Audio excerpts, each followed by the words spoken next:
Hi guys, welcome back to my channel. Today I'm here with a new video.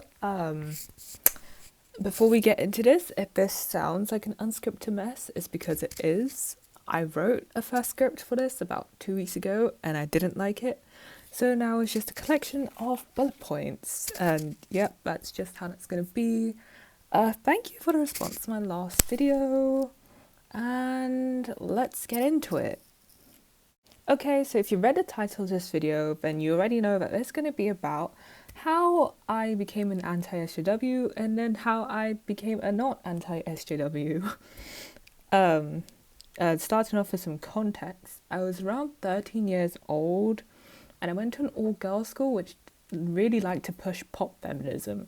Like, you know, the type of feminism that's like more female drone pilots type feminism, yeah. So that kind of gave me like a negative bias against it. But apart from that, if 13-year-old political opinions mean anything, then I was probably just like a normal liberal, I guess. Oh, but at the time, I did not know that trans people existed, which becomes very, very important. And neither was I like very knowledgeable on politics at all. Like, I didn't keep up at all. And I wish I could go back to those times sometimes.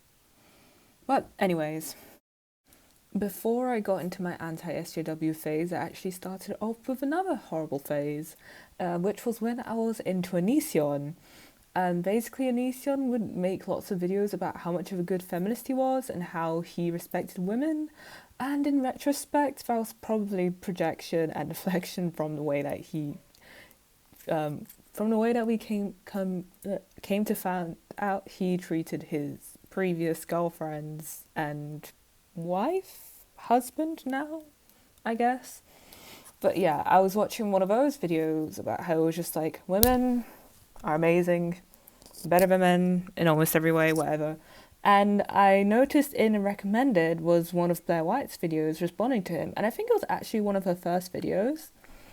And basically she to me, how it seemed anyway, she like blew out his arguments and it just seemed really logical and concise and good. And I immediately binge watched the rest of her videos, which took me down a rabbit hole. And it started off quite mild, where Blair White would just like criticize feminism and then like add in her own perspective as a trans person, which at the time I found really interesting because, as I've previously stated, I had no idea what being trans even was. So I wanted to know more, so I kept watching her videos. And so I did, and I really trusted Blair White at the time because she catered perfectly to the dumb smart aesthetic. And by the dumb smart aesthetic, I mean like what a dumb person would think a really smart person was. Like, she'd say things really fast and then put pictures of like an article that was supposed to support her point up on screen, and she like snap her fingers and like do all this sassy shit, and I was like, yes, give me more. And YouTube did. They heard me because they started recommending me other channels like Shoe on Heads, Chris Reagan, what's his name? Some black guy, and like a bunch of other anti-SJW channels, but like it wasn't like all of these people that I started watching weren't explicitly right-wing. Like, they presented themselves as liberals who also hated feminism. And I was like, well, damn, if even liberals hate feminism, I've got to check this out. So I did. And they do collabs with each other and like shout each other out, and it was just like one big circle jerk of damn, feminism sucks. But eventually this expanded into other issues like BLM that really blew up in around 2015, 2016, I think. I don't even remember. But like they all see like the same video of like black people chanting pigs in blankets or something, and then they'd all like hop on YouTube all at the same time, like Black Lives Matter, and I'd be like, and then I'd watch it like Black Lives Matter, and it was a great time. Another spicy issue at the time was non-binary people and like basically people being upset at non-binary people for asking people to use they them pronouns even though we use them all the time. But at the time that didn't matter. Everyone I watched was angry, so I was angry and thought non-binary was stupid. What was another thing that they'd blow up about? Oh yeah, another big thing that was trendy to like talk about between 2015 and 2017 was Islam, especially since there used to be a bunch of terrorist attacks that happened in between that time period. And wait, hang on a minute, blow up Islam, I'm a genius, I'm sorry, carrying on.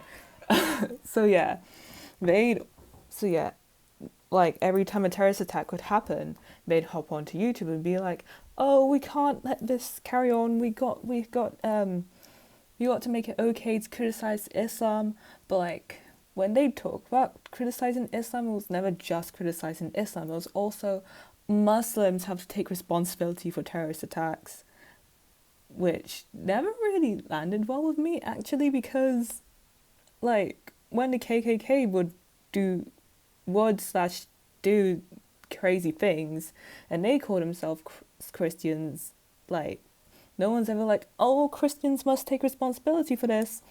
But like that kind of viewpoint was still normalized to me, even though I didn't like fully believe it, which led me down further to more radical creators such as Sargon of Akkad.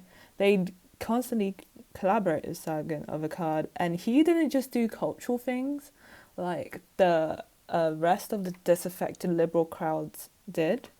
What was different about Sargon was that he wouldn't just like make fun of like dumb feminists in college or like weird Black Lives Matter chants like the rest of the YouTubers I watched did. Instead, he like moved on to like bigger societal things, and I swear at first he was like way more covert about this.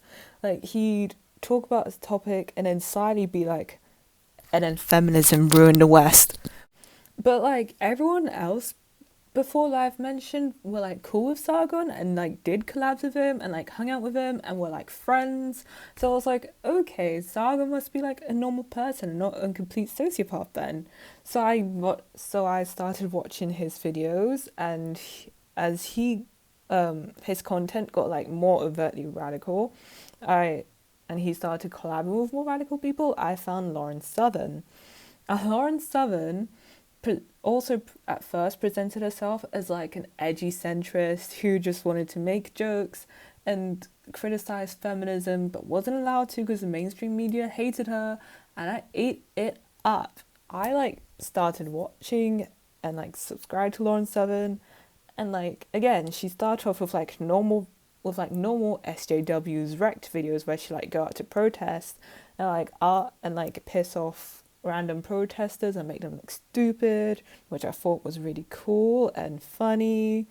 So I kept watching her videos, but her content started to change, and it started going from SJW's wrecked videos to more serious videos, kind of like Sargon, except she was like way more overt about it. Like they were like way more outwardly conservative. I feel like that's the wrong word to use because like looking back on it, it was pretty extreme. But I couldn't tell at the time because at this point, my brain was already poisoned and scrubbed very hard with anti-SJW rhetoric. You know, like I thought feminism was completely dumb and pointless. Now I thought BLM was just a bunch of dumb, angry uni students that had nothing better to do. I thought NB people weren't real and were just attention seekers. Like I thought all of it. So by the time it came to Lauren's content, I was just like, well, this is cool. Well, it's pretty cool, I guess. Like again, Lauren's content was further normalized by her connections to the rest of the anti-SJW people who were like friends with her and hung out with her and blah blah blah. So I was like, okay, she seems pretty cool. I subscribed to her and kept watching her videos. And the first time I really started to question my beliefs and like question one of her, like, these anti-SJW videos was a video Lauren did called something like "Girls, You Need to Hear This," and the basic gist of this video was about how a girl's value would depreciate as they got older, and how men wouldn't like them as much, and how this wasn't good for like raising families or whatever. And I remember like having a weird feeling watching this video, like something about this is very off. But then I'd hop onto Twitter and see Sean Head tweeting like, "Oh damn, this is so true. I've never thought about it like that before." I don't know why Sean Head is from California. I'm so sorry, but suddenly from California. But yeah, so I was just like, okay, damn, maybe this is a hard truth I just needed to swallow. So I kept watching Lauren's videos and I kept getting more radical. Particularly, there was a video she did where she was in Paris and she didn't speak. She was in this specific part of Paris where there were lots of immigrants and she didn't speak in it. She just walked around with a camera. It was just a time lapse of her zooming in on brown people. And I was like, that's kind of weird. So that was the first time I really stopped and was like, this something ain't adding up.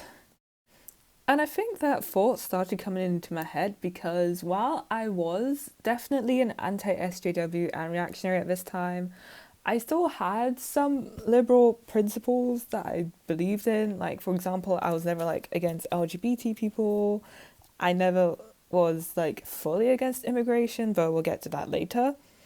And I supported Bernie Sanders during the 2016 presidential race, all that. So it's not like I went fully to the right, but I definitely got more right wing. So when Lauren started making videos about how a woman's role was to make and provide for families, how immigration was bad actually, I just was like, I don't really agree with this, but I'm not a dumb feminist either. Like, what the hell? So I decided to look for different voices and see who was criticizing Lauren's videos and what they had to say. Which was how I found this YouTube channel called Hi, I Think I'm Real. And he started a series called Right Wing SJWs where he'd criticize big right-wing figures like Dave Rubin and Stefan Molyneux and Sargon of Akkad and all of them. And he'd do it from a right-wing perspective, which was so cool to me at the time because here was this guy who wasn't like a crazy feminist or like NB or whatever, who still pointed out these people's like racism and stuff. And I was like, damn, that's really cool. And by the way, if you haven't seen it, you should. His series is called Right Wing SJWs, and they're really good. And they really helped me deconstruct the assumptions I had about both SJWs and right wing people, because he showed far right people acting in irrational and emotional ways that they'd pretend SJWs acted in. And honestly, like, if you know any reactionary person and you want to get them out of it, I'd recommend showing them one of his videos. So anyways, I believe that really primed me for Destiny's immigration debate with Lauren Stubborn. Oh, this was a really big turning point because it just became really apparent how much Lauren did not know about anything she said about anything ever. Rewinding a bit, Lauren was pretty fucking xenophobic. Like, pretty much every video, if it wasn't about how women need to stay in the kitchen and be barefoot pregnant and stuff, it was about how immigration was bad. Not only did immigration cause crime and it was bad for the economy, immigration was also killing white people in the streets, literally. Okay, maybe she didn't go that far, but she did push the great replacement conspiracy, which is basically the conspiracy that the New World Order, or that the Jews were bringing in immigrants to kill white people until they didn't exist anymore, which is obviously insane. And while I didn't believe that, I hope, her videos did make me think twice about immigration and whether like mass immigration was such a good idea, because she like bring up these stats and graphs that was like immigration go up, crime go up, and I was like, damn, that's not good. So even though I've watched some of Real's videos and seen like criticisms of right-wing figures, I still went into this debate having a slight bias towards Lauren, because I was like, damn, why does Destiny support mass immigration? Like, he wants everyone to like die, I guess. So yeah, I came into this with a bias against Destiny, but like as I said, it quickly became so obvious how much Lauren didn't know about anything, and she looked so dumb. Like, one part really stuck out to me, where Destiny was going through data debunking one of her points, and she was like, yeah, but like data, oh hang on, I need to do a Canadian accent for this. Are you ready? She was like, yeah, but data is just a plural of anecdotes, don't you know? And I was like, oh my god, what is happening? This person that I thought was super intelligent, who made super intelligent points that was supported by all the rest of the people that I thought were super intelligent and big brain, was just like completely blown out. Like, she, like after this debate, like after watching 3 hours of this debate, I realized that she was wrong about or anything to do with immigration and the economy and crime. So I was like, well, damn, what do I do now?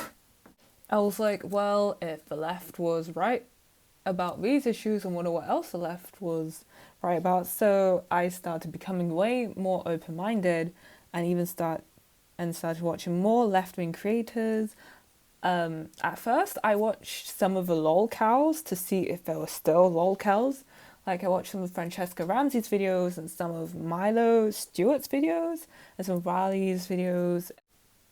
And while I no longer thought they were like dumb idiot lolcows who made no good points whatsoever and were just put on this earth to be dumb and annoying, wow, go me. I didn't really find their videos entertaining, so I didn't stick around much. So I kind of reverted back to like the Chris, I was about to say Chris on head, to the Chris Reagan, some black guy, like that area of anti-SJW YouTube where they just like make fun of like mostly harmless things. And yeah, that was all good and well. Now, at this point, in terms of my beliefs, while I no longer thought that immigration was bad and understood, for the most part, Black Lives Matter's concerns, I still thought Black Lives Matter, the movement, was like toxic, because like sometimes they say mean things at protests, and I still like thought feminism was dumb, and and actually, my opinion on NB people did change from NB people aren't real and they're just trying to make trans people look bad to NB to like, it's okay to be NB or whatever. I give you that permission. You're welcome. But just don't be NB around me. And that's where I was with my political opinions until the 2019 Democratic primary started. And obviously, my man's Bernard Sanders, Feel the Burn, was running, so I got really excited and decided to follow that and watch the debates and stuff. And like Shoe Head and a bunch of other people that I already followed were also following and watching the debates.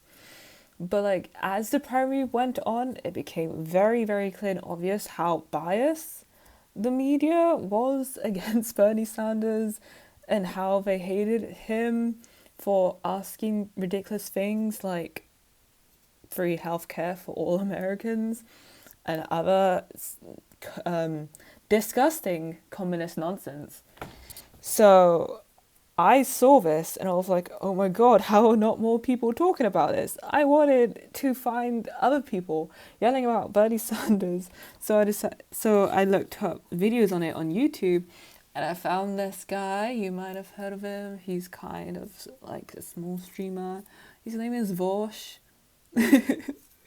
Vosh.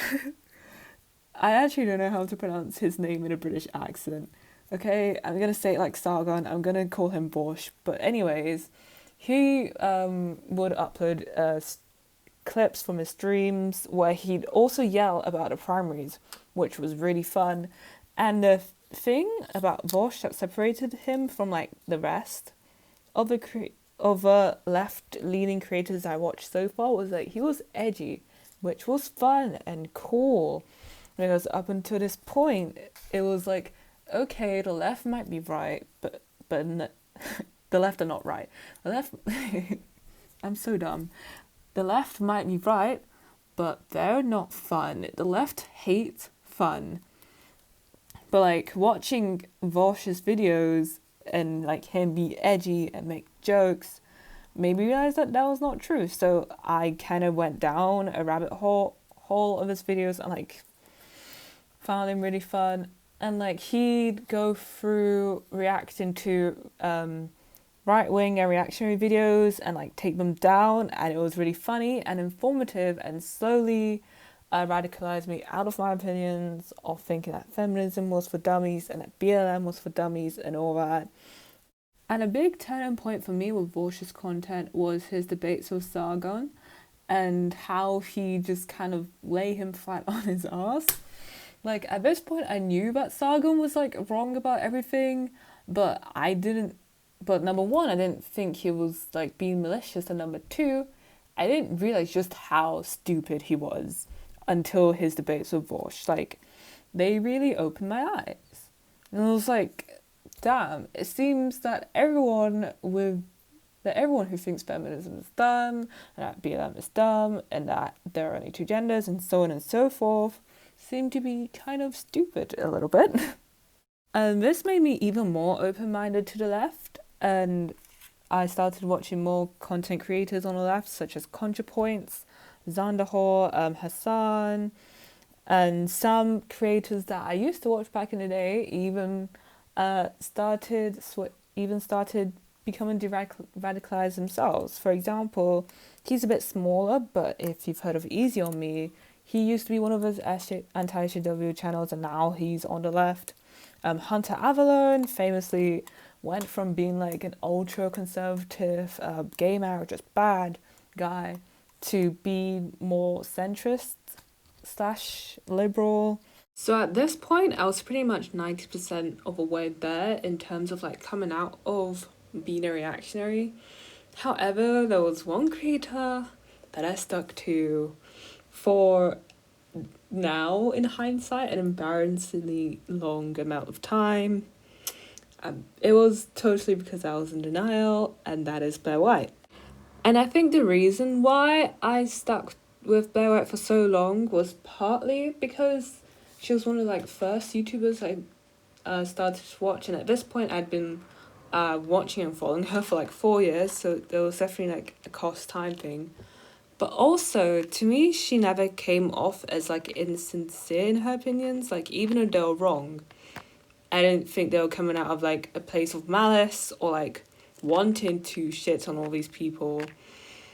But this opinion slowly started to change as I watched more of the leftist creators I talked about previously, and like they just like showed her lying like on everything, like blatantly lying. Like, she'd show a picture of a graph or an article or something, then cut off just above like the sentence that like completely disproves the whole video, and like she'd cut it off in a way that like it'd be impossible to have like not seen that while taking a screenshot and getting it for a video.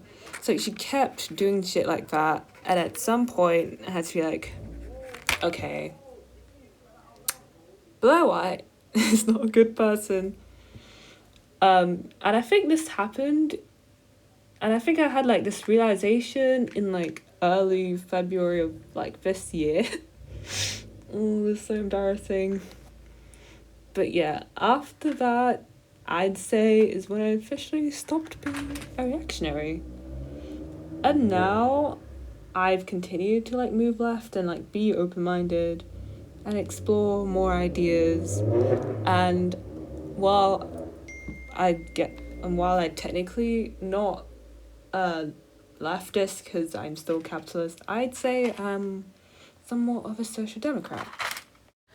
In conclusion, I think I became a reactionary because I already had a bias against some of the more clownish aspects of liberalism, but I don't, such as pop feminism, but I didn't really know why it felt cheesy and annoying to me, which allowed me to be able to find these anti-SJW creators and have them not only confirm my biases but make me feel smart for having them.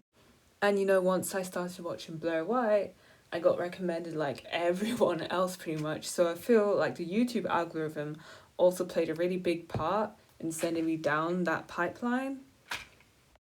And when I got far enough down that pipeline, I was convinced that the left were overly emotional and that it wasn't worth taking their argument seriously because they were arguing from a place of hurt and emotion and being offended, and the left just wanted to be offended and police everyone and all that, which just made me kind of close my ears and go further down into that rabbit hole. In terms of me stopping being a reactionary, I think what partly helped was just going from 2016 to 2017. Because in 2017 was when Donald Trump got sworn in as president and the whole of America's government just got more right wing, which put more of a focus on the right and what they were doing, which welcomed a lot more criticism. And it was around this time I also saw Destiny's debate with Lauren Southern and High I Think I'm Real series, which both helped show that the right argues out of emotion, and that the sources were either totally wrong or taken out of context.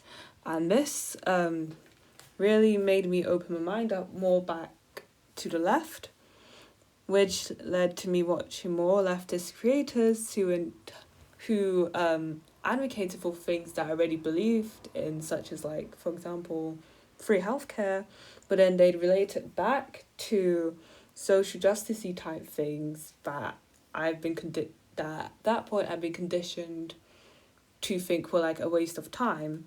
When in reality, not only was social justice inequalities real, but also these needs to be addressed and analysed in order to achieve some of the things that I wanted.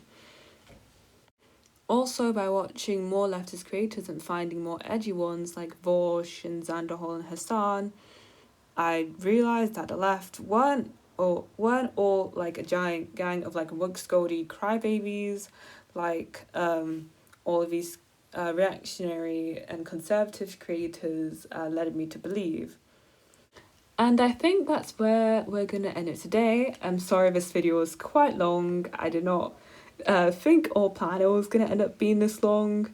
If you liked it, please subscribe to the channel, share this video with your friends, comment, do all that cool stuff, and I'll see you next time. Bye!